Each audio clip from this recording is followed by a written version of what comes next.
Welcome to UPSC 5 let's do it together. Sorry दोस्तों, मैं lecture डालने में डिले हो गया। अब से रोज़ लेक्चर आएंगे और डिले नहीं होगा। I got many calls, comment, WhatsApp messages, Telegram messages कि सर आप लेक्चर्स क्यों नहीं कंटिन्यू कर रहे हैं। आज से डेली लेक्चर्स आएंगे, डिले नहीं होगा अब। और आज हम कवर करने वाले हैं एरिस्टोटल की जो रिमेनिंग थ्योरीज थी उसको आज डिटेल में कवर करने वाले हैं। थ्योरी ऑफ कॉन्स्टिट्यूशन जानेंगे कि किस तरह से थ्योरी ऑफ कॉन्स्टिट्यूशन दी है एरिस्टोटल ने। मेजर पोर्शन जो है पॉलिटिक्स का वो थ्योरी ऑफ कॉन्स्टिट्यूशन को डेडिकेटेड है। उन्होंने बहुत इन डेप्थ एनालिसिस दिया है इसका। और यहाँ पे फिर उसका theory of property, revolution, theory of justice को हम कवर करेंगे अलग से। फादर ऑफ पॉलिटिकल साइंस क्यों कहा जाता है एरिस्टोटल को, वो आज जानेंगे। कॉन्ट्रीब्यूशन क्या है overall, previous year papers and the personal political science dictionary जो मैंने अपने लेक्चर्स में यूनिक फीचर दोस्तों ऐड किया है। तो ज़्यादा टाइम लेते हुए हम स्टार्ट करते हैं। तो सबसे पहले जो हमने पढ़ना है दोस्तों, आज थ्योरी ऑफ कॉन्स्टिट्यूशन पढ़ने वाले हैं हम लोग। तो थ्योरी ऑफ कॉन्स्टिट्यूशन जो है, जैसा मैंने बताया, मोस्ट इंपॉर्टेंट कंट्रीब्यूशन है एरिस्टोटल का। पॉलिटिक्स जो बुक है उसमें मेजर पोर्शन जो है वो थ्योरी ऑफ कॉन्स्टिट्यूशन को डेडिकेटेड है। यहाँ पे देखिए, through this theory Aristotle introduce the method of comparative analysis into the political science. First time एक पॉलिटिकल थिंकर था। इससे पहले हम देखेंगे जो जितने भी थिंकर्स थे, प्लेटो, सोक्रेटिस, या यूटोपियन आइडियाज़ दे देते थे बेस्ड ऑन देयर थॉट्स, जो बेस्ड ऑन देयर परसेप्शंस। लेकिन यहाँ पे एरिस्टोटल ने फर्स्ट टाइम एक कंक्लूसिव स्टडीज़ की, कंपैरेटिव एनालिसिस किया between the political systems and the constitution of the various Nations, और उसके बेसिस पे अपनी theory of constitution the. Aristotle ने 158 कॉन्स्टिट्यूशन जो थे, देखिए ये 158 नेशंस के कॉन्स्टिट्यूशन नहीं थे, ये 158 सिटी स्टेट्स के कॉन्स्टिट्यूशन, जो छोटी छोटी सिटी स्टेट्स थी उनके अपने अपने कॉन्स्टिट्यूशन होते थे, उनको स्टडी किया, उनके पॉजिटिव और नेगेटिव्स को देखा। उसके बेसिस पे उन्होंने एक अपनी थ्योरी ऑफ कॉन्स्टिट्यूशन बनाई जो अभी हम जानेंगे। देखिए उन्होंने क्या किया, कॉन्स्टिट्यूशन जो था उसको डिवाइड किया ऑन द बेसिस, दो बेसिस पे डिवाइड किया। सबसे पहला बेसिस था पर्पस ऑफ रूल, किस पर्पस से रूल कर रहे हैं। अगर वो रूल कर रहे हैं for the interest of the people then it's a normal constitution, normal form. देखिए यहाँ मैं एक चीज़ क्लियर कर दूँ, for Aristotle state equals to constitution equals to government. इन तीनों में एरिस्टोटल ने कोई फ़र्क नहीं समझा, उन तीनों को इक्वल कंसीडर किया था, एक जैसा माना था। तो इंटरचेंजली भी ये वर्ड उन्होंने यूज़ किया एरिस्टोटल ने। तो इसलिए यहाँ पे मैं बता दूँ आपको कि अगर मैं कॉन्स्टिट्यूशन की बात करूँ तो एज पर एरिस्टोटल वो स्टेट और गवर्नमेंट की बात भी हो रही है। तो यहाँ पे जो है उन्होंने अपने कॉन्स्टिट्यूशन की थ्योरी में कहा कि कॉन्स्टिट्यूशन को हम दो तरह से डिवाइड कर सकते हैं। सबसे पहला है कि किस तरह से पर्पस ऑफ रूल क्या है किसी रूलर का, किस तरह से वो रूल करता है। अगर वो interest of the people rule करता है तो वो नॉर्मल फॉर्म है। अगर वो interest of the ruling class, अपने लिए, अपने लोगों के लिए, जो रूलिंग क्लास है उसके लिए रूल करता है, तो ये करप्ट या परवर्टेड फॉर्म आ जाती है कॉन्स्टिट्यूशन की। ठीक है दोस्तों। दूसरा जो उन्होंने क्लासिफिकेशन करने की कोशिश की कॉन्स्टिट्यूशन की, वो कही on the basis of number of ruler, the person in power, the number of ruler. अगर एक होगा, दो होगा, तीन होंगे, मैनी होंगे या फ्यू होंगे, तो उसके बेसिस पे भी उन्होंने क्लासिफिकेशन की है कॉन्स्टिट्यूशन की। वो अभी हम देखेंगे किस तरह से क्लासिफिकेशन की है। तो इसको मैं समराइज करूं तो दो तरह से क्लासिफिकेशन जो मैंने आपको बताया, एक तो नंबर ऑफ पर्सन रूलिंग, यहाँ पे देखिए number of rulers, the one, few and many, right. दूसरा आ गया पर्पस ऑफ रूल क्या है, normal purpose, a corrupt purpose. Normal purpose हो गया लोगों के लिए काम करना, करप्ट पर्पस हो गया अपने लोगों के लिए काम करना। देखिए, और इसके बेसिस पे उन्होंने गवर्नमेंट को डिवाइड किया है। सबसे पहले वो कहते हैं जो लोग पब्लिक इंटरेस्ट में काम करेगा और एक रूलर होगा, वो होगी मोनार्की, राइट। और मोनार्की को एरिस्टोटल ने best form of the government का है। देखिए मैं आपको एक चीज़ बता दूं, हम लोग हमेशा ये पढ़ते हैं, मैक्सिमम टीचर्स यही पढ़ाते हैं कि एरिस्टोटल जो है was consider as the biggest critic of the Plato. लेकिन अगर हम थोड़ा सा अपने नज़रिया को बड़ा ब्रॉडर वे में लेके चलें, एरिस्टोटल जो थे वो अपने गुरु की लेगेसी, प्लेटो की लेगेसी को कंटिन्यू करते हुए उसको रिफॉर्म करने की कोशिश कर रहे थे, उसको और प्रैक्टिकल बनाने की कोशिश कर रहे थे ताकि इम्प्लीमेंटेशन उन थॉट्स की हो सके। देखिए हमने पढ़ा कि सोक्रेट्स जो थे वो गुरु थे प्लेटो के, प्लेटो जो थे वो गुरु थे एरिस्टोटल के।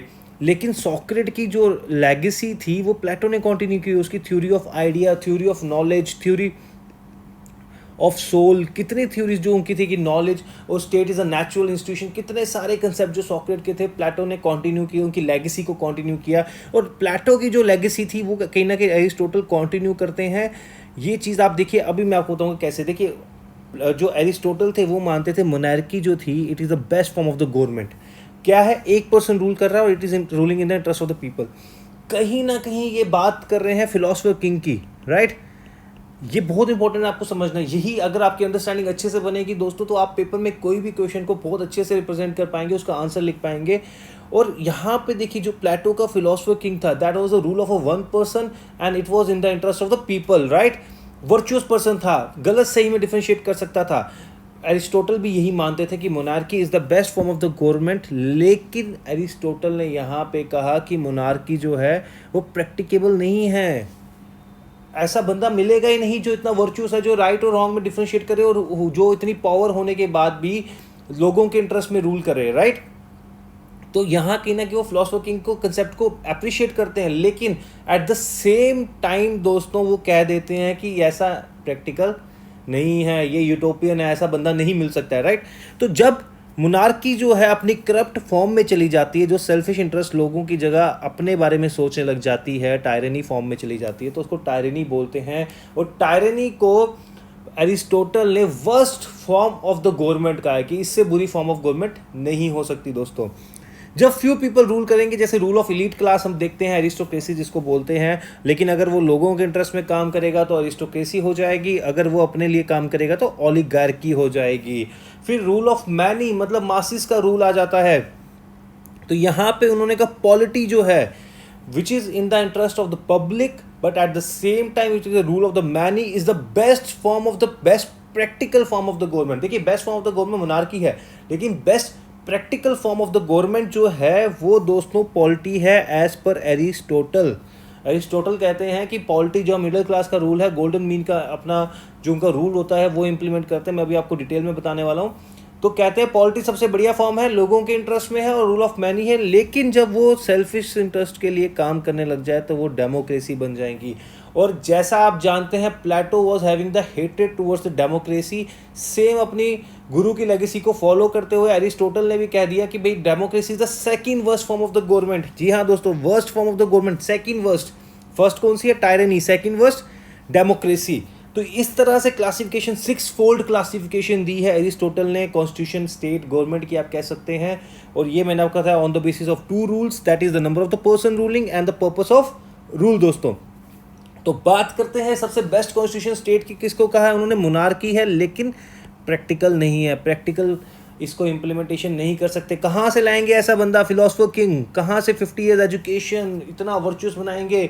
और वो सिंपल से बात है एरिस्टोटल की, जो लॉर्ड एक्टन की एक फेमस कोटेशन है कि power corrupts, absolute powers corrupt absolutely.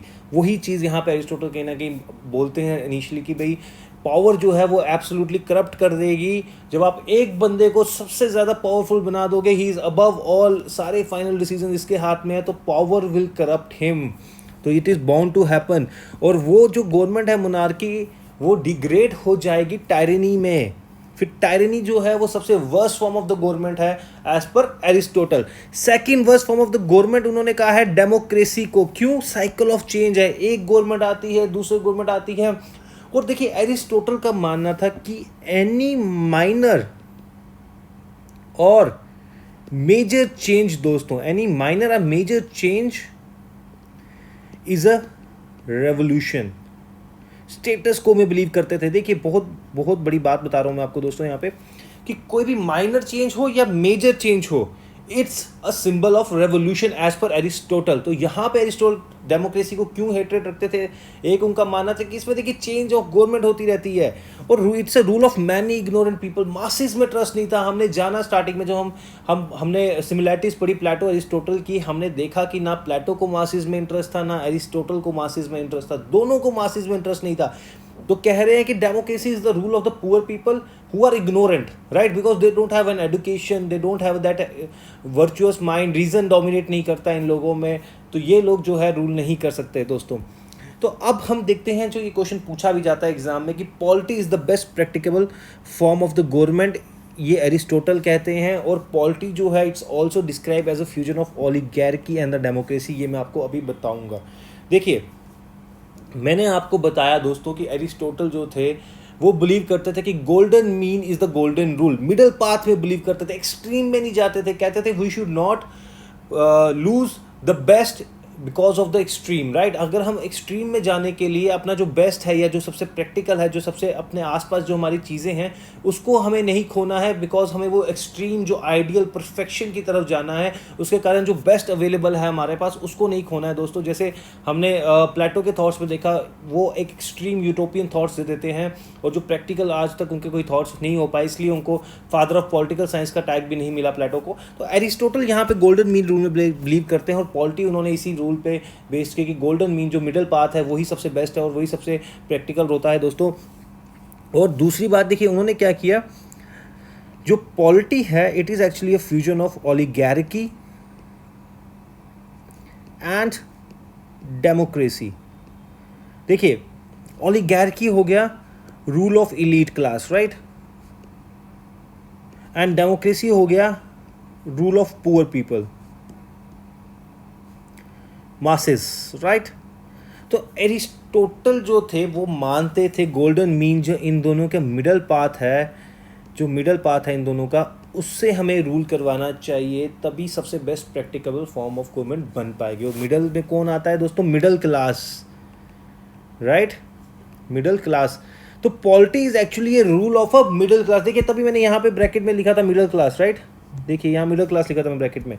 तो यही कहना चाहते हैं एरिस्टोटल कि भाई हमें एक्सट्रीम एक रूल ऑफ एलीट जो है उनकी तरफ नहीं जाना है, rule of masses poor people की तरफ नहीं जाना है, हमें मिडिल पाथ लेना है। मिडिल पाथ में मिडिल क्लास है, middle class will rule the best, because middle class पे पुअर अमीर दोनों का दोनों का ट्रस्ट होता है उन दोनों पे। अभी मैं बताऊंगा किस तरह से। देखिए दूसरा पॉइंट जो है मिक्स कॉन्स्टिट्यूशन है इसका, गोल्डन मीन रूल बेस्ड है, बताया मैंने आपको, मिडिल पाथ में बिलीव करते हैं। Mixed constitution oligarchy and democracy का फ्यूजन करके ये बनाया गया है उनका middle path. It's a rule of a middle class, middle class का रूल है। अब मिडिल क्लास का रूल इसलिए क्योंकि मिडिल क्लास जो है वो रैशनल है, रीजन डोमिनेट करता है उनमें, वो समझदार हैं लोग, आप देखेंगे, और प्लस उनके पास प्रॉपर्टी भी होती है, दे हैव इनफ प्रॉपर्टी जिसके कारण वो स्टेट एक्टिविटीज़ में पार्टिसिपेट कर सके। थ्योरी ऑफ सिटीजनशिप में हमने जाना कि अरिस्टोटल कहते हैं कि प्रॉपर्टी जो है वो वन ऑफ द मेजर आपके पास जो है पैरामीटर है, या आप कह सकते हैं कि आपके पास होना ज़रूरी है अगर आप स्टेट अफेयर्स में पार्टिसिपेट करना चाहते हैं। तो कहीं ना कहीं मिडिल क्लास जो प्रॉपर्टी भी प्रोसेस करती है, poor people don't have a property, and the reason rich people have, लेकिन उनके पास इतनी ज़्यादा वेल्थ है और इग्नोरेंस है, वो एरोगेंस है, नॉट इग्नोरेंस, एरोगेंस है। जो एलीट क्लास है वो रूल्स को बेंड कर सकते हैं, अपनी वेल्थ को यूज़ करके कॉन्स्टिट्यूशन को चेंज करने की कोशिश कर सकते हैं, और जो पुअर पीपल है दे don't have a trust over the rich people. देखिए अब इन्होंने अवॉइड की एक्सट्रीम जो है ओलिगार्की और डेमोक्रेसी की, और इनका कहना था, दो बातें कहनी थी। पहला क्या था कि जो रूल ऑफ इलीट है या एलीट क्लास है और जो पुअर पीपल है, they both can do crime, they both can commit crimes. अब देखिए कैसे, rich people commit crime out of arrogance, पैसा है, मैं रिच हूँ, मैं अपने अकॉर्डिंग लॉ को बेंड करूंगा, ये हम देखते भी हैं प्रैक्टिकल लाइफ में ऐसा होता है। And poor people commit crime out of the ignorance, knowledge नहीं होती कॉन्स्टिट्यूशन या लॉज की, या वो क्या कुछ खोने को ही नहीं होता है तो वो क्राइम कर देते हैं दोस्तों। तो अमीर वाले जो हैं पैसे के कारण अपने क्राइम करते हैं, इग्नोरेंस एरोगेंस के कारण क्राइम करते हैं, लेकिन जो पुअर पीपल है they commit crime because of the ignorance, they don't have anything to lose, right. तो इसलिए जो है ना पुअर पीपल को रिच पे, इन पे क्या कहते हैं ट्रस्ट है, और ना इनको इस पे ट्रस्ट है, दोनों को एक दूसरे पे ट्रस्ट नहीं है। तो मिडिल पाथ क्या है, मिडिल क्लास, मिडिल क्लास पे दोनों को ट्रस्ट है। इवन आप मिडिल क्लास अगर आप अपने आसपास देखेंगे, जैसे हम लोग मिडिल क्लास से बिलोंग करते हैं, हम लॉ अबाइडिंग सिटीजन्स हैं, लॉ को पूरी तरह से मानते हैं, कभी हम ऐसे कोई एक्सट्रीम नहीं सोचते कि हम क्राइम करें, हम दिन भर अपनी रोजी रोटी में ही बिजी रहते हैं। तो वही कहना था कि जो मिडिल क्लास है ना, उनको ये भी पता है कि रूल कैसे करते हैं और उनको ये भी पता है कि रूल कैसे होते हैं। Both the things are known by the middle class people. यही चीज़, और दूसरा चीज़ ये क्या कि जो रिच लोग हैं वो मिडिल क्लास पे ट्रस्ट करेंगे और जो पुअर है वो भी मिडिल क्लास पे ट्रस्ट करेंगे। तो इसलिए जो मिडिल क्लास रूल है वो सबसे स्टेबल होगा। Both have a trust on the middle class, nobody will trust each other. देखिए और पुअर और रिच दोनों एक दूसरे ट्रस्ट नहीं करते हैं, और इनका जो रूल होगा वो स्टेबल नहीं होगा। मिडिल क्लास पे दोनों को ट्रस्ट है और इसका जो रूल होगा वो स्टेबल होगा दोस्तों। तो ये कहीं ना कहीं पॉलिटी के फीचर्स हैं, और पॉलिटी जो best practical form of government जो हमारे एरिस्टोटल भाई साहब कहते हैं, तो ये उनका मानना था। देखिए अब एक और चीज़ वो कहते हैं, he argued that there exist a cycle, एक साइकिल एग्जिस्ट करता है, कोई फॉर्म ऑफ द गवर्नमेंट जो है वो स्टेबल नहीं है। मोनार्की अगर आप लाएंगे तो कुछ देर बाद वो डिग्रेड हो जाएगी टायरनी में, फिर आप उसको अगर क्या कहते हैं थोड़ी देर वेट करेंगे तो वो फिर जाएगी एरिस्टोक्रेसी की तरफ, फिर उसके बाद वो करप्ट फॉर्म में चली जाएगी अपनी, फिर पॉलिटी आएगी, it will remain for a longer duration, stable government है, लेकिन ये भी with the time will degrade to the democracy, अपनी करप्ट फॉर्म में चली जाएगी और फिर ये साइकिल वापस स्टार्ट हो जाएगा। तो एक ही बात है कि कोई भी फॉर्म ऑफ गवर्नमेंट जो है परमानेंट नहीं है, स्टेबल नहीं है, and it is bound to happen that they are going to be substituted by the degraded form of them. जो जैसे मोनार्की डिग्रेडेड फॉर्म जो है वो क्या है, टायरनी, तो उसके बाद वो नेक्स्ट साइकिल में चली जाएगी। तो इस तरह से ये साइकिल चलता रहेगा दोस्तों।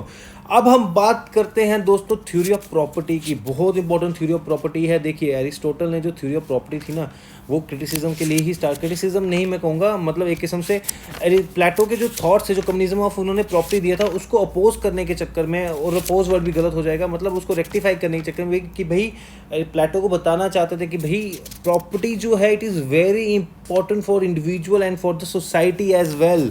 देखिए थ्योरी ऑफ प्रॉपर्टी में प्लेटो जो थे वो मानते थे, उन्होंने कम्युनिज्म ऑफ दिया, हमने देखा उन्होंने कम्युनिज्म ऑफ प्रॉपर्टी दिया, और प्लेटो जो थे वो मानते थे कि प्रॉपर्टी जो है it is very detrimental for the unity of society.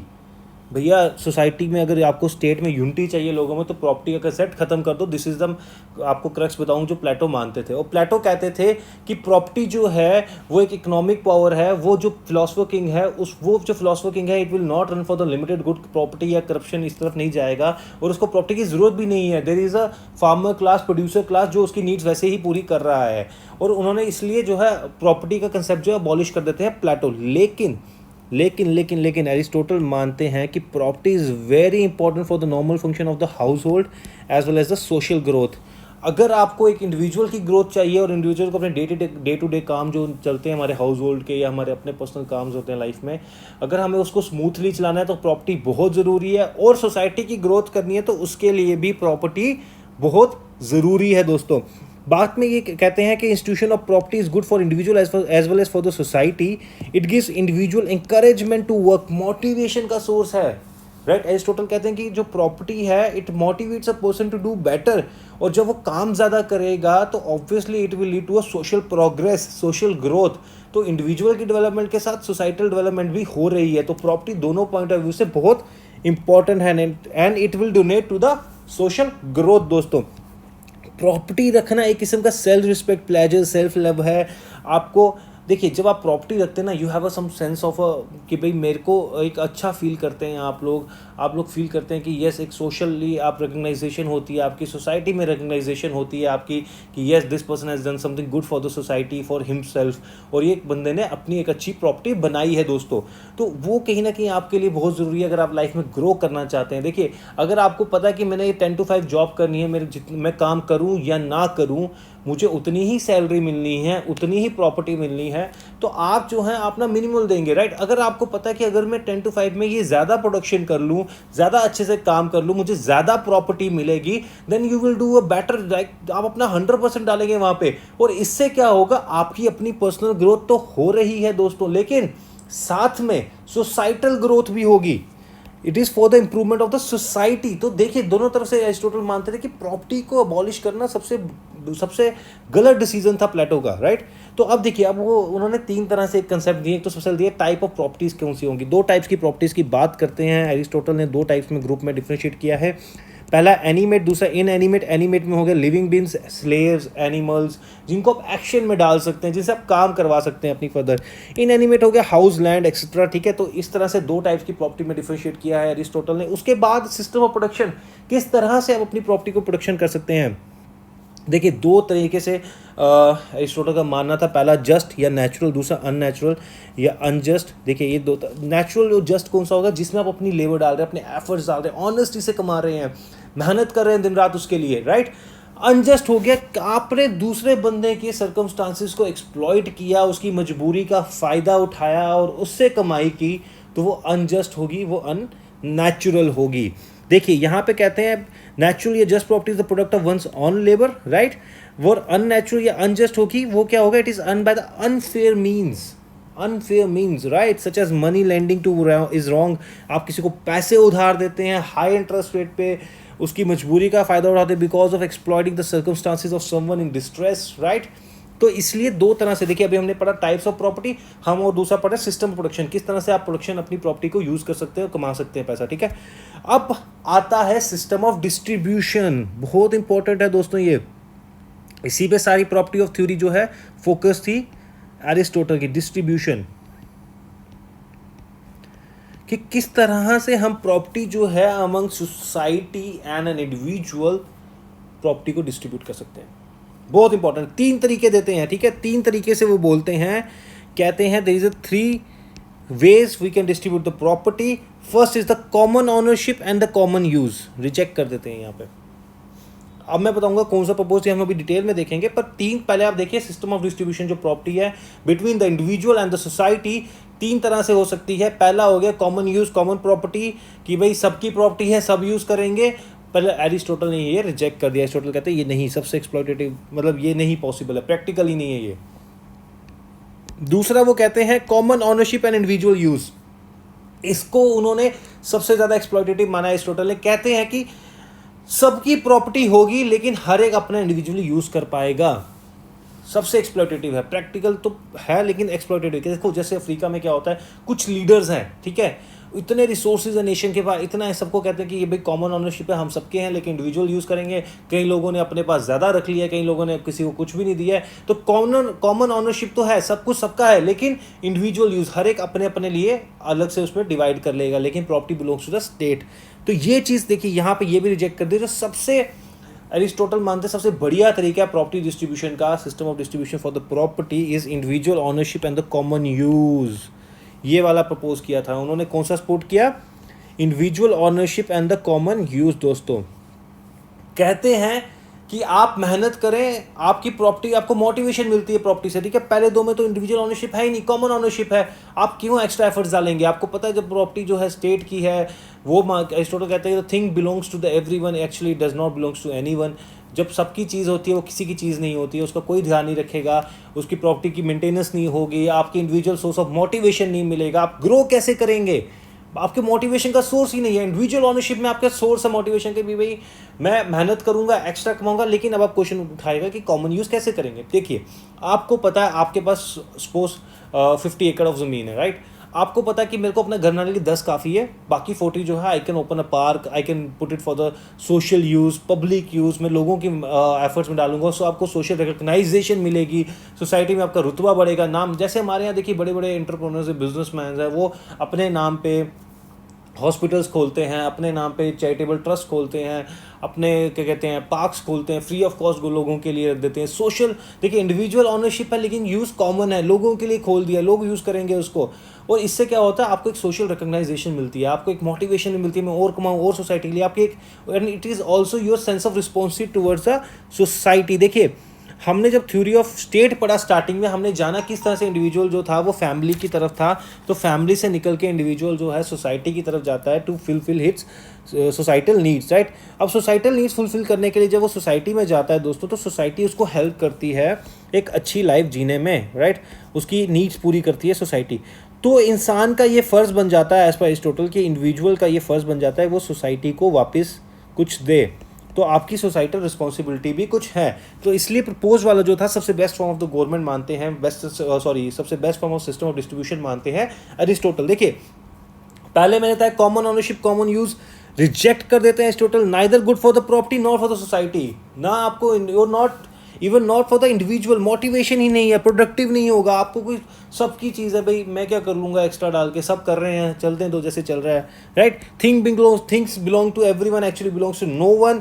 फिर दूसरा है कॉमन ऑनरशिप इंडिविजुअल यूज़, ठीक है, common ownership individual use practical नहीं है, एक्सप्लॉइटेटिव है। देखिए सबकी प्रॉपर्टी लेकिन इंडिविजुअल यूज़, कैसे कैटेगराइज करेंगे, किसको कितना मिलेगा, कहाँ प्रैक्टिकल है किसको, और अगर हो भी जाए ऐसा तो सबसे एक्सप्लॉइटेटिव। जैसे इसका थोड़ा सा लाइटर वर्जन हम देखते हैं अफ्रीका वगैरह, अफ्रीकन नेशंस में, कि कॉमन यूज़ की बात करते हैं, सबका भाई सब कुछ है, लेकिन कई लोगों ने सब कुछ अपने पास ही रख लिया है, और इंडिविजुअल जो एक्चुअल में डिजर्व करते हैं उनको थोड़ा थोड़ा ही दिया है। दोस्तों देखिए सबसे बेस्ट बोलते हैं individual ownership and the common use, property आपकी है लेकिन सोसाइटल यूज़ में हो रही है, ठीक है, प्रैक्टिकल है, सोर्स ऑफ मोटिवेशन, आप और कमाएंगे। देखिए मैं अपनी ग्रोथ करूंगा और मेहनत करूंगा, और सोसाइटी के लिए काम करूंगा, सोशल रिस्पॉन्सिबिलिटी अपनी निभाऊंगा। CSR जैसे होता है कॉर्पोरेट सोशल रिस्पॉन्सिबिलिटी, देखिए बड़े बड़े जो बिजनेस हाउसेज हैं उनके लिए होता है CSR कॉर्पोरेट सोशल रिस्पॉन्सिबिलिटी होता है, you have to give the 2% for the social welfare, तो सोसाइटल वेलफेयर। तो मतलब आप सोसाइटी के लिए करेंगे, आपका नाम होगा, आपको अप्रिसिएशन मिलेंगी,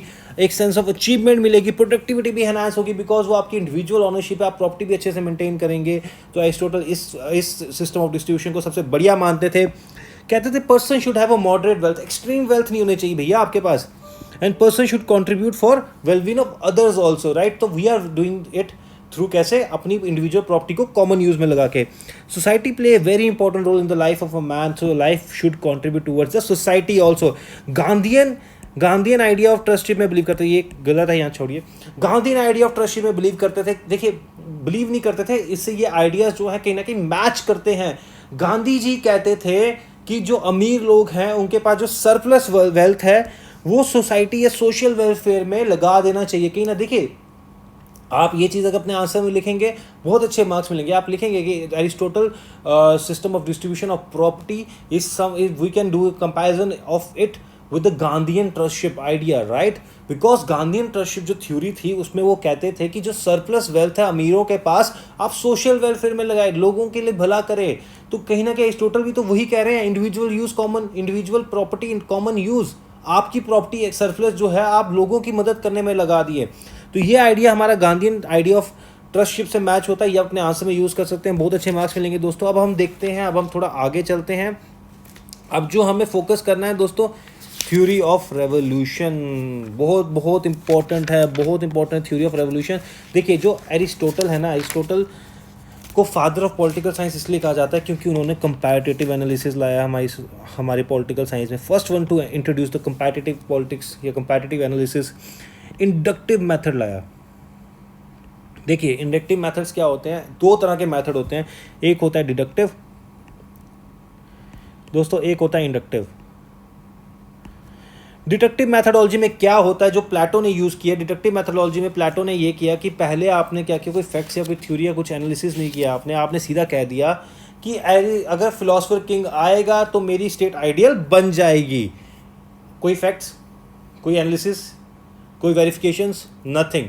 आपने प्री कंक्लूजन दे दी, प्लेटो ने प्री कंक्लूजन दे दी कि फिलोसफर किंग आएगा, आइडियल स्टेट बनेगी। लेकिन एरिस्टोटल जो थे उन्होंने फैक्ट्स, वेरिफिकेशन, थ्योरी एनालिसिस किया। देखिए 158 कॉन्स्टिट्यूशंस को पढ़ा, डिफरेंट पॉलिटिकल सिस्टम्स को पढ़ा, उनके वहाँ पे पॉजिटिव और नेगेटिव्स देखे, हिस्टोरिकल मेथड देखा वहाँ पे कि भाई किस तरह से कोई भी चेंज होता है तो वहाँ पे रेवोल्यूशन आता है, और रेवोल्यूशन किस तरह से होता है, कॉजेज क्या है, प्रिवेंशन कैसे कर सकते हैं हम, तो उसको कहते हैं इंडक्टिव मेथड, जिसमें आप प्री कंक्लूजन नहीं देते हो, आप एक फैक्ट्स वेरिफिकेशंस करते हो, आपको डेटा एनालिसिस करते हो, उसके बेसिस पे आप कंक्लूजन देते हो। तो deductive method is more philosophical, ये फिलोसफी में यूज़ होता है दोस्तों ज़्यादा। और ये जो है ये साइंटिफिक मेथडोलॉजी है, ये हमारी जो है एरिस्टोटल भैया पॉलिटिकल साइंस में लेकर आए, और यहीं से उनको इसलिए फादर ऑफ पॉलिटिकल साइंस का टैग मिला। ये हम अभी लास्ट में देखेंगे कि क्यों father of political science Aristotle को कहा जाता है। देखिए अब जो हम थ्योरी ऑफ रेवोल्यूशन पे वापस आते हैं, थ्योरी ऑफ रेवोल्यूशन जो है बहुत ग्रेट डिटेल में एक्सप्लेन किया है एरिस्टोटल ने। Aristotle give a scientific analysis, expert treatment to the subject of revolution. देखिए उन्होंने पूरा expert treatment in the sense कि उन्होंने बहुत ज़्यादा वास्ट स्टडी की, हिस्टोरिकल फैक्ट्स देखे, साइंटिफिक स्टडी की, इंडक्टिव मैथडोलॉजी लाई, कंपैरेटिव एनालिसिस लाया, उसके बेसिस पे इन्होंने सब्जेक्ट जो है रेवोल्यूशन का उसको स्टडी किया। देखिए उनका मानना था, एरिस्टोटल का मानना था, एनी मेजर आर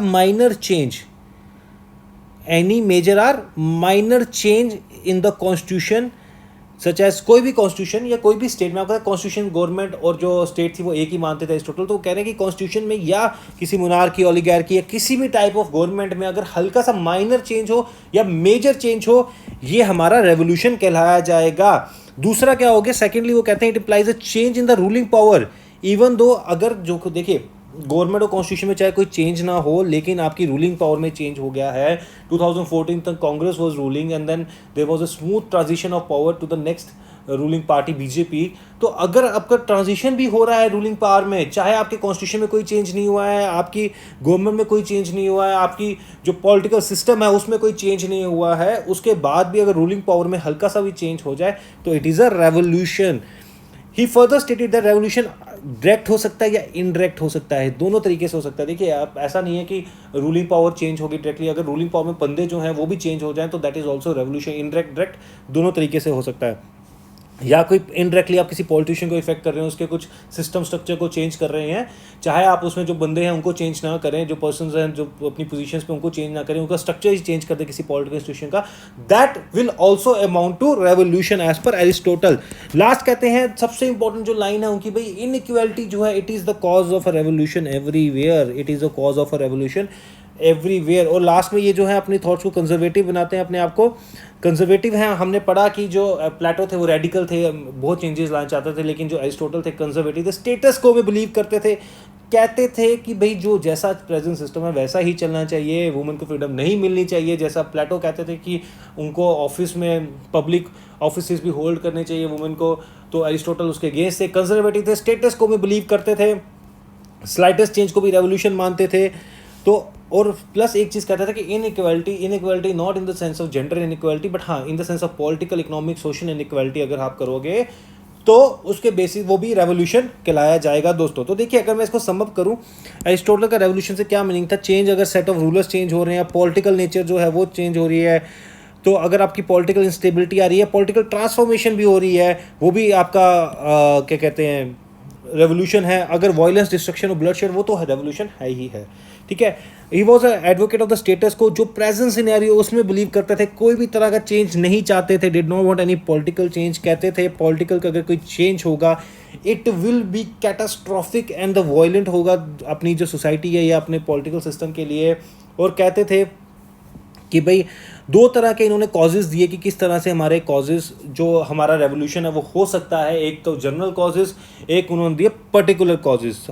तो अब हम इनको देखते हैं। देखिए कहना था उनका कि अगर आप केयरलेसनेस करेंगे, करप्शन करेंगे रूलिंग क्लास में, तो रेवोल्यूशन आ सकता है। देखिए अरिस्टोटल ने रेवोल्यूशन को बहुत डेप्थ में स्टडी किया। उन्होंने बताया कि एक अपनी गवर्नमेंट को बता रहे थे, एक्चुअल में पॉलिटिक्स उन्होंने स्टेट में लाई, पॉलिटिक्स को स्टडी किया। उससे पहले जो थिंकर्स थे वो फिलोसफर थे ज़्यादा नेचर में, पॉलिटिकल कम थे। Aristotle was the political more in nature. तो उन्होंने कहा कि भाई अपनी स्टेट में रेवोल्यूशन कैसे आ सकता है और कैसे प्रिवेंट किया जा सकता है। आने के तो हैं दो काजेस हो सकते हैं, particular and the general. General causes में बताया कि अगर आपका पैशन है यूनिवर्सल पैशन फॉर पावर, आप एक्सपैंड करना चाहते हैं तो रेवोल्यूशन आ जाएगा। केयरलेसनेस या करप्शन लाएंगे, over high headedness of the ruling class, inequality in the income and the wealth, right. कुछ लोगों को अनड्यू इंपॉर्टेंस देंगे, कई लोग जो डिजर्विंग है उनको इतनी इंपॉर्टेंस नहीं देंगे। देखिए यहीं से थ्योरी ऑफ रेवोल्यूशन से ना हमारी थ्योरी ऑफ जस्टिस जो है एरिस्टोटल की वो लिंक्ड है। उसमें भी वो कहते हैं कि जो डिस्ट्रीब्यूशन ऑफ रिसोर्सेज है, या आप अगर किसी को रिवॉर्ड देते हैं, it should be based on the meritocracy, not on the basis of nepotism, right. तो ये चीज़ आप देखिए, अभी हम पढ़ेंगे थ्योरी ऑफ जस्टिस नेक्स्ट, तो उसमें देखेंगे। तो कहते हैं अनड्यू इंपॉर्टेंस नहीं देंगे। अगर आप मतलब राइवरी होगी क्लासेस में, स्मॉल चेंज भी होगा, तो आपकी स्टेट में कॉजेज जो हैं रेवोल्यूशन के वो ये जनरल कॉजेज हैं, और आपकी स्टेट में रेवोल्यूशन इस तरह से आ सकता है दोस्तों। तो बहुत डेप्थ है, आप देख सकते हैं, और भी कॉजेज दिए इन्होंने।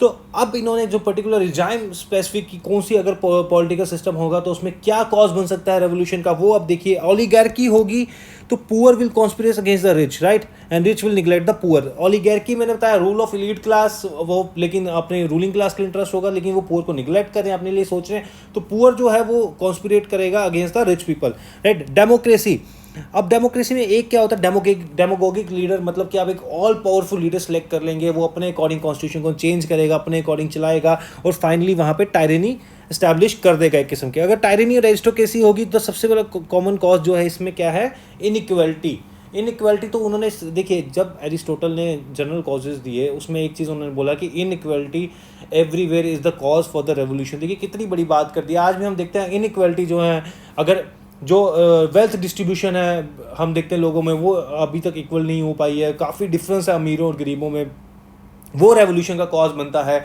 यही देखिए आगे एरिस्टोटल भी यही मानते हैं।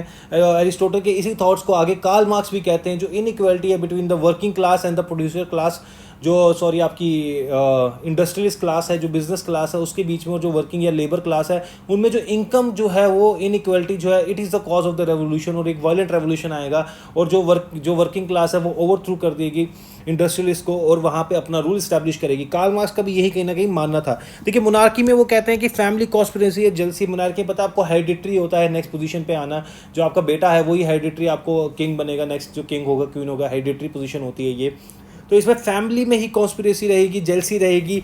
एरिस्टोक्रेसी की बात करेंगे, conspiracy by the poor people and the conspiracy of the rich against the poor, ये दोनों हमने देखा एरिस्टोक्रेसी में ये रहता ही है। फिर जनरल तो है, उन्होंने बताया आपको कि जो पावर और मनी के लिए लोग जो भागते हैं ना, that is the main cause for the your revolution. और प्रोपोर्शनेट इक्वालिटी देखिए, और प्रोपोर्शनेट इक्वालिटी में वो ये कहते हैं कि जो अपने मास्टर्स जो है ना उनको इक्वली ट्रीट करें, और जितने स्लेव्स हैं उनको भी इक्वली ट्रीट करें। और मास्टर और स्लेव्स को अगर आप इक्वली ट्रीट करना शुरू कर देंगे ना, तो वो भी एक रेवोल्यूशन आएगा, राइट। तो यहाँ पे देखिए ये थोड़ा कंसेप्ट उनका अपना था, बिकॉज उनमें सेंस ऑफ सुपरियॉरिटी थी, ग्रीक सुपरियॉरिटी में बिलीव करते थे। तो यहाँ पे वो कहते हैं कि जितने मास्टर स्लेव्स को उनको इक्वली ट्रीट करें, अपनी कैटेगरी में इक्वली ट्रीट करें, लेकिन उनको आपस में इक्वली ट्रीट ना करें। अगर आपने किया इक्वली मास्टर और स्लेव को, तब भी भैया रेवोल्यूशन आ जाएगा। अब बात करते हैं कैसे प्रिवेंट कर सकते हैं, डिस्क्रिमिनेशन खत्म करें, पॉलिटिकल इंजस्टिस ना करें, democratic attitude in the sense कि सब लोगों के साथ जस्टिस करें, एजुकेट करें सिटीजन्स को, बताएं और लॉ अबाइडिंग सिटीजन बनाएं, रूल ऑफ लॉ एस्टैब्लिश करें, स्पोर्टिव कॉन्स्टिट्यूशन, ताकि लोगों और गवर्नमेंट के बीच में अच्छा रिलेशनशिप बन सके, डिसेंट्रलाइजेशन पावर करें और पेट्रियोटिज्म जगाएं दोस्तों में, ताकि स्टेट के अगेंस्ट वो कम जाएं दोस्तों। फिर बात करते हैं, ये एक छोटा सा कंपैरिजन में लाया, मोस्ट ऑफ द स्टूडेंट्स या टीचर्स नहीं करते हैं, ये मैंने एक लिया एरिस्टोटल और कार्ल मार्क्स के बीच में। देखिए एरिस्टोटल और कार्ल मार्क्स का जो रेवोल्यूशन था उसके बीच में कंपैरिजन करते हैं जल्दी से। नैरो इंटरप्रिटेशन थी कि भाई अगर पॉलिटिकल चेंज में कुछ भी माइनर चेंज हो गया तो रेवोल्यूशन आएगा, लेकिन ये वाइडर था, वर्ल्ड वाइड ग्लोब लेवल पे कहते थे कि जो वर्किंग क्लास है it will overthrow the industrialist. Political change, यहाँ पे पूरा स्ट्रक्चर ही सोसाइटी का चेंज करना चाहते थे, working class will rule and then at the end state will vanish, right. Anti revolution थे, ये प्रो रेवोल्यूशन, ये कहते थे कि भाई मैं प्रिवेंशन बता रहा हूँ किस तरह से आप रेवोल्यूशन बचा सकते हैं। स्टेटस क्लो में बिलीव करते थे, कंजर्वेटिव था एरिस्टोटल, लेकिन मार्क्स जो थे वो चाहते थे रेवोल्यूशन आए दोस्तों। Political revolution will bring change in political regime, right. अगर रेवोल्यूशन आएगा तो पॉलिटिकल रिजाइम चेंज हो जाएगा। तो यहाँ पे वो कहते थे पॉलिटिकल रिजाइम तो भैया छोड़ो, economics, society structure, super structure सब कुछ चेंज हो जाएगा। कार्ल मार्क्स कैसा मानता है, revolution is not necessary, revolution is necessary. Marks के यहाँ पे व्यूज थे कि रेवोल्यूशन होना बहुत ज़रूरी है भैया, तभी हमारी सोसाइटी एक रिफॉर्म हो पाएगी। Revolution, reason for revolution can be wide, इन्होंने बहुत सारे general particular regime based revolution दिए, लेकिन यहाँ पे ये कहते थे सिर्फ इकोनॉमिक एक्सप्लॉयटेशन यही काफ़ी है रेवोल्यूशन लाने के लिए दोस्तों। थ्योरी ऑफ जस्टिस देखते हैं जल्दी से दोस्तों। देखिए थ्योरी ऑफ जस्टिस जो है एरिस्टोटल की, उन्होंने दो तरह से उन्होंने जस्टिस को डिवाइड किया है, एक तो पर्टिकुलर है, एक तो जनरल जस्टिस है। पर्टिकुलर जस्टिस तो मैं आपको बता दूं, यहाँ पे देखिए, यहाँ पहले पर्टिकुलर जस्टिस जो है इन्होंने बताया, इसमें आगे फर्दर दो रखा है, डिस्ट्रीब्यूटिव एंड रेक्टिफिकेटरी। और जो जनरल जस्टिस है ये आपका लेवल ऑफ सोसाइटी पे होता है दोस्तों। देखिए जो प्लेटो है ना, उन्होंने जस्टिस की थ्योरी दी, वो बड़ी यूटोपियन दी कि भाई बताया, पहले उन्होंने निगेट किया कि भाई जो एग्जिस्टिंग थ्योरी ऑफ जस्टिस है वो गलत है, जितने भी एग्जिस्टिंग थ्योरी थी। फिर उसके बाद वो कहते हैं कि फंक्शनल स्पेशलाइजेशन हो गया, आपकी प्रिंसिपल ऑफ हार्मनी हो गया, आपकी प्रिंसिपल ऑफ नॉन इंटरफेरेंस हो गया, ये तीन चीज़ें जाके मिलती हैं और आपकी जो है वो जस्टिस फॉर्म करती है। लेकिन जो एरिस्टोटल थे, इनका एक्चुअल में जो जस्टिस था वो आज की जस्टिस की डेफिनेशन से मैच करता है, तभी फादर ऑफ पॉलिटिकल साइंस कहलाते हैं भैया। कहते हैं एरिस्टोटल की जो परफेक्ट मैन भी होगा ना, जो मैन होता है, जब हमने अपनी एक्चुअल अभी जो हमारी पोजीशन हमने मैन ने अपनी परफेक्टेड फॉर्म ले ली, तो वो बेस्ट ऑफ द एनिमल बन गया। हम भी एक एनिमल ही हैं, लेकिन हम बेस्ट ऑफ द एनिमल है, हमारे पास दिमाग है, ब्रेन है, सब कुछ है। लेकिन जब हमें लॉ और जस्टिस से सेपरेट कर दिया जाएगा, when we get separated from the law and justice, तो हम वर्स्ट ऑफ ऑल, सबसे बुरे एनिमल बन जाएंगे दोस्तों। बहुत बढ़िया लाइन है, बहुत अच्छी लाइन है, और आज के टाइम पे प्रैक्टिकल है कि इंसान जो है वो सबसे बेस्ट ऑफ द एनिमल है, लेकिन उसका दिमाग बहुत डिस्ट्रक्टिव भी सोचता है। अगर हम उसको लॉ और जस्टिस से बांध के नहीं रखेंगे, सेपरेट कर देंगे, तो वर्स्ट ऑफ ऑल एनिमल बन जाएगा। प्लस ये कहते हैं जस्टिस तो वर्च्यू है, जैसे वो मानते थे कि जस्टिस इज वर्च्यू, तो ये भी मानते हैं, लेकिन it is more than virtue, it is virtue in action. ये सिर्फ सोचना नहीं है कि हम ऐसा करेंगे, पर एक्शन में भी लाना है इसको, तभी जस्टिस जो है वो एक्चुअल मीनिंग अपना अटेन करेगा दोस्तों।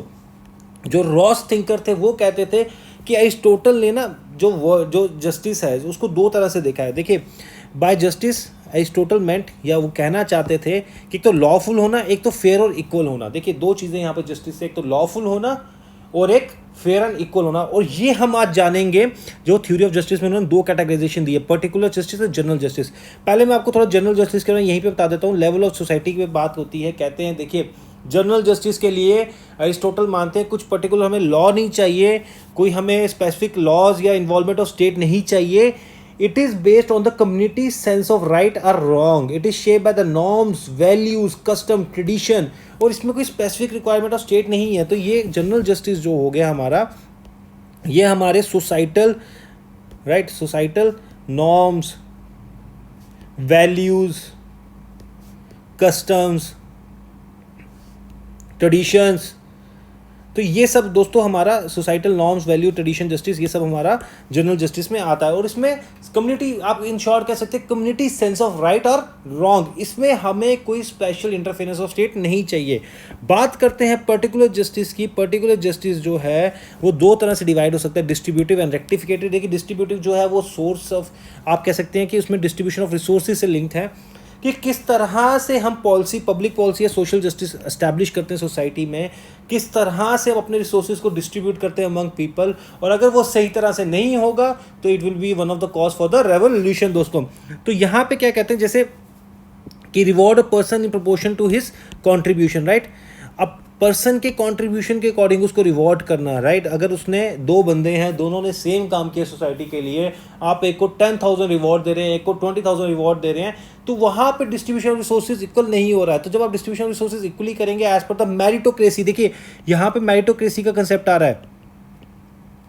अरिस्टोटल मानते हैं कि on the basis of meritocracy we should distribute the resources, we should reward a person in proportion to his contribution. तो एक लाइन यहाँ पे बहुत बढ़िया बोली है, ये लाइन है दोस्तों, it is unjust to treat equals unequally. ये अनजस्ट है अगर इक्वल्स को अनइक्वली ट्रीट करेंगे, and also it is equally unjust to treat unequals equally, right. Equals को आप इक्वल अनइक्वली ट्रीट करेंगे वो अनजस्ट है, और अनइक्वल्स को इक्वली ट्रीट करेंगे वो भी अनजस्ट है, राइट। तो ये बहुत बढ़िया लाइन है, ये आप अपने आंसर में बहुत अच्छे से यूज कर सकते हैं। तो यहाँ आपको समझ आया डिस्ट्रीब्यूटिव जस्टिस जो पर्टिकुलर की सब कैटेगरी है, किस तरह से उन्होंने दिया एरिस्टोटल ने। रेक्टिफिकेटिव जस्टिस की बात करेंगे, सिस्टम ऑफ ग्रीवियंस रीएड्रेसल से रिलेटेड है।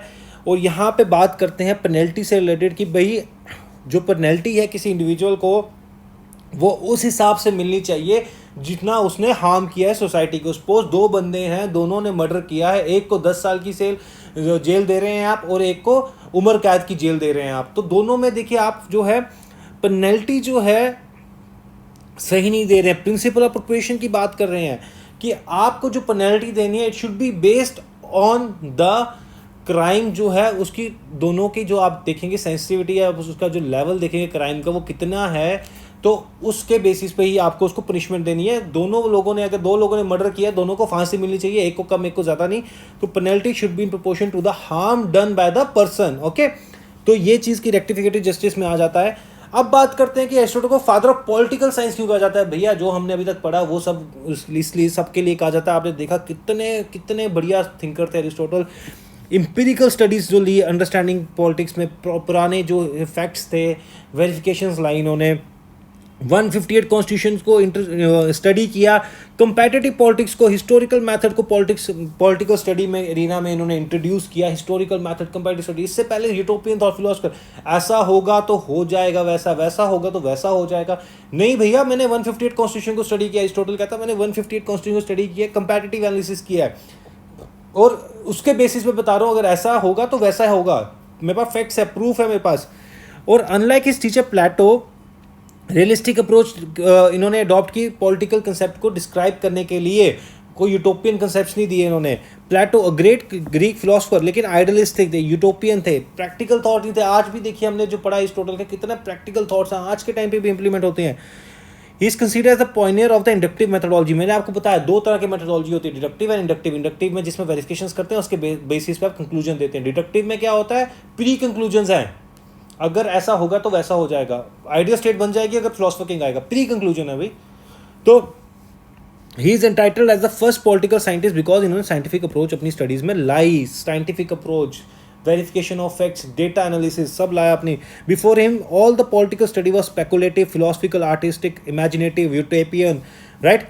प्रियोरिटी में एथिक्स जो था वो पॉलिटिक्स में consider, father of ethics Socrates ethic और पॉलिटिक्स को एक किस्म का एक ही मानते थे. अरिस्टोटल ने क्लियरली कह दिया भैया पॉलिटिक्स अलग है, एथिक्स अलग है, दोनों में एक डिफ्रेंसिएशन जो है क्लियरली इस्टेब्लिश किया अरिस्टोटल ने. तो अब हम बात करते हैं पर्सनल पॉलिटिकल साइंस की, जो डिक्शनरी की यूनिक फीचर पीस मिल सोशल इंजीनियरिंग, मैंने एक वर्ड यूज़ किया था दोस्तों. इसका मतलब होता है आहिस्ता आहिस्ता स्लोली चेंजेस लाना सोसाइटी में.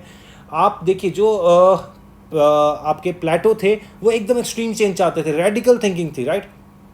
पीस मिल सोशल इंजीनियरिंग की स्टेप बाय स्टेप चलना और आहिस्ता आहिस्ता अपनी सोसाइटी में चेंजेस लाना. टेलियोलॉजिकल जो है दोस्तों इसमें होता है, ये is a school of thought which believes in the natural, which believes in the man's destiny, कि मैन की डेस्टिनी क्या है, मैन कहाँ पे जाएगा. जैसा अरिस्टोटल कहते हैं कि it is the destiny of the man to live under the state, because family उसकी नीड्स पूरी नहीं कर पा रही, विलेजेस उसके नीड पूरी नहीं कर पा रहे, तो फाइनली जो स्टेट है वो उसकी नीड्स पूरी करेगा. कंपैरेटिव मेथडोलॉजी, जहाँ आप कंपैरिजन करते हैं एक पॉलिटिकल सिस्टम, दो पॉलिटिकल सिस्टम, तीन political system, many political systems में आप देखते हैं कि जैसे इंडिया में parliamentary democratic form of government है, उससे कंपैरिजन करते हैं presidential democratic form of government of the USA.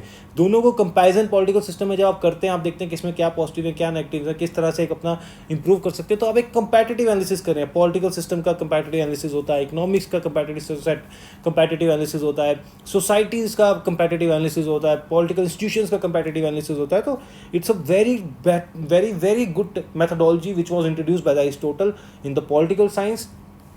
Tyranny and oligarchy. Tyranny is the rule of the man, but it is in the interest of self-interest, not for the interest of the people. Oligarchy is actually rule of the few people, elite class mostly, but it is for their themselves. तो ये terms बहुत ज़्यादा Aristotle ने use किया अपनी books में, अपने answer, अपने डायलॉग्स में. तो ये आप अपने आंसर में यूज़ कर सकते हैं दोस्तों. तो कैसा लगा लेक्चर, लाइक कीजिए, कमेंट कीजिए, आपसे रोज़ लेक्चर्स आएंगे. Thank you for your support. Please like and subscribe.